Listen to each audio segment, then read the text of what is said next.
no meaningful oversight. The system costs more than $8 million per day in federal taxpayer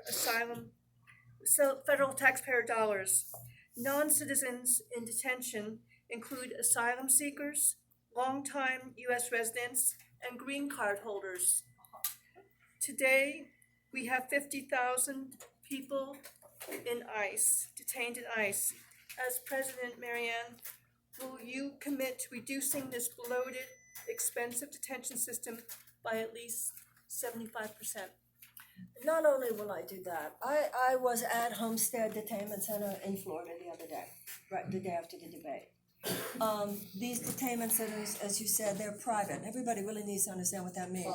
Even in our prisons, where you have very probably what most of us would find minimal standards of care for the prisoners. None of those standards exist with these private detainment centers, and each child in them, in the homestead, and those like them that hold the children, we are paying $775 a day for each one of the children.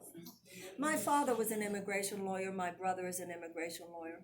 All four of my grandparents came here through Ellis Island. All four of my grandparents came here escaping oppression. I have a very visceral understanding not only of what this country means to the immigrant, but I also have a great sense of what the immigrant brings to this country.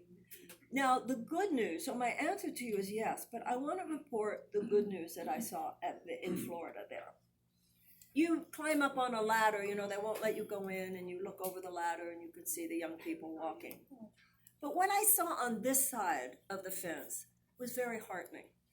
It is very, very hot in Miami. And there are people who are out there day in and day out. There's one group called Witness Homestead. They are bearing witness. That's a Gandhian concept of soul force, that you bear witness to the agony of others. Martin Luther King spoke of a coalition of conscience. And that goes back to what we were saying before. So all of the people who were there, from the ACLU, from social justice groups, from humanitarian groups, from church groups, and they're all these children have families who are waiting for them. There are church groups, humanitarian organizations. This is a purposeful, and you might have heard me, what I said at the debate, this is a state-sponsored crime. This is a state-sponsored crime. If you rip a child from their parents' arms or manipulate the mother into thinking he's just going to take a bath, that's kidnapping. And if you purposely perpetrate trauma on a child, that's child abuse. And the fact your government, Americans, I don't think we've totally taken it in, because we've never had this before.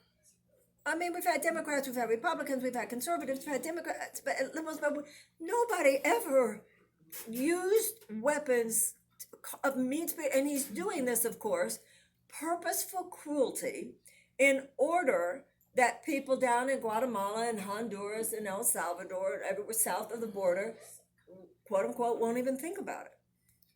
I mean, this is purposeful, and that's why he closed so many of the ports. So this is an affront. This is an attack on our moral values. So you better believe I will. Also, I think every American should realize Ronald Reagan gave 8 million people amnesty, and before 1973. All you had to do if you were an undocumented person is walk over to the registry office.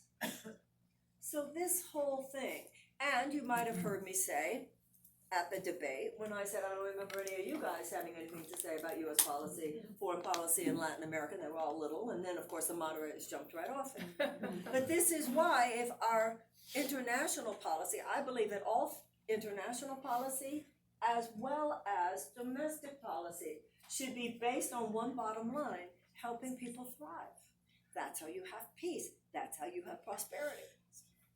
And so much of the everything that happens in the Western Hemisphere is American business. I mean, if you're in a country in the Western Hemisphere, then what happens to any other country in the Western Hemisphere is your business. So comprehensively, not only do I recognize the humanitarian crisis at the border, but I deeply recognize humanitarian crisis in the Northern Triangle, and I understand the humanitarian crisis in our own hearts. In our own hearts. This is a brokenness in here, and I hope to be able to speak to that, if you give me make me present. Thank you. Yes, sir.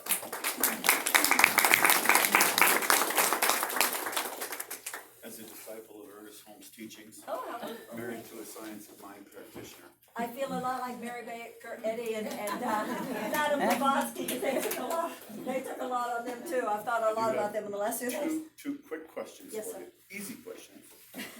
And I first want to comment that I remember hearing one of the pundits on our progressive television station state that they thought you were trying to sell more books.